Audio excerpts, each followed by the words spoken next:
I'm Daniel Dillie. What I did over spring break was I went on the Urban Plunge, and that was with Neighborhood Ministries. And what that pretty much entailed was 5 different projects, but we kind of had one overall goal, and that was to make an impact on the community, and I think we really did that.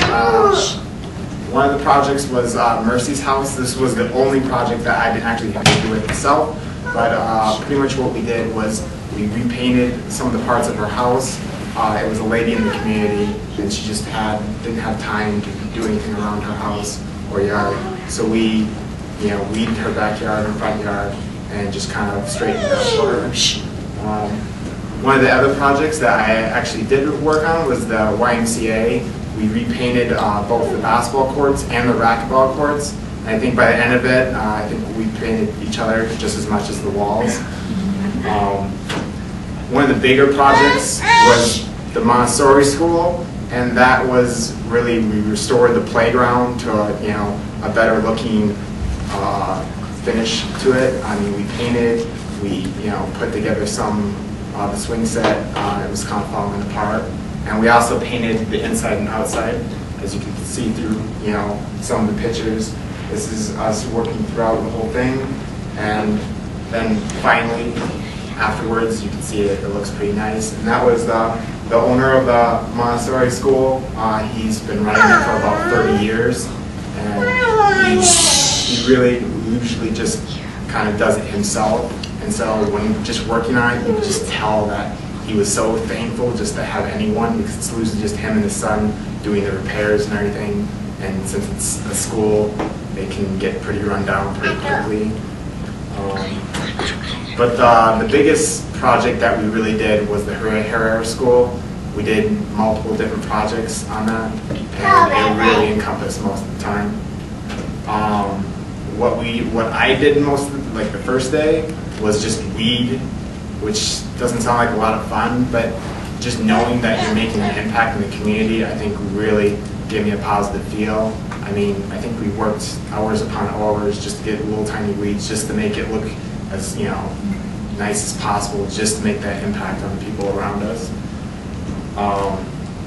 Another one of the projects was the art project that we made just from broken glass and everything. We took plates and we smashed them, and we just put it all together just to make something magical that we could put inside the school, that every time the kids walked in, they could see that they were loved and that someone was doing something for them to make it a difference. One of the things I did was the construction. We made a couple cement walls just so that they could sit on, just be present there. And most of all, we actually helped out 2 of the days.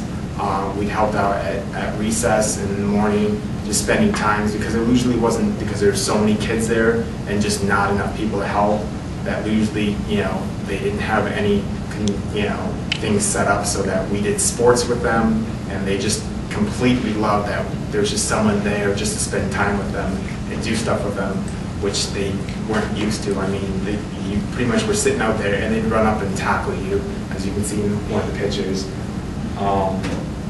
And then the final project was kind of just a block party that we threw together. We had barbecue, we had a DJ just for people to come out and dance, just spend time with.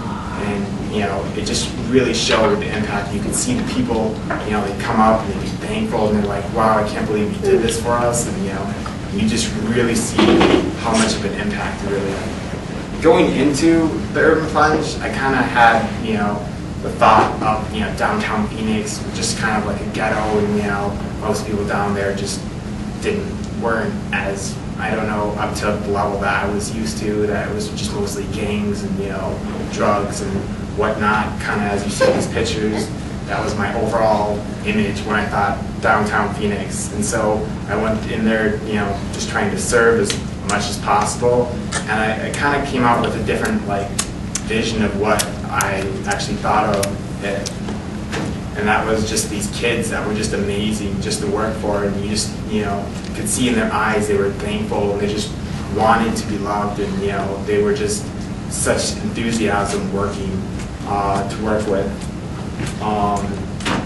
And then it really came together. Is the last day we had the barbecue, one of the little girls came up to me and, you know, she said, "Oh, I made this for you," and it was, you know, a note to all of us, and it, you know, really just said how much she was thankful that we were there and spent time with, and that she always wanted us to come back anytime possible, and that it was just a really magical experience for her. And that's pretty much my presentation.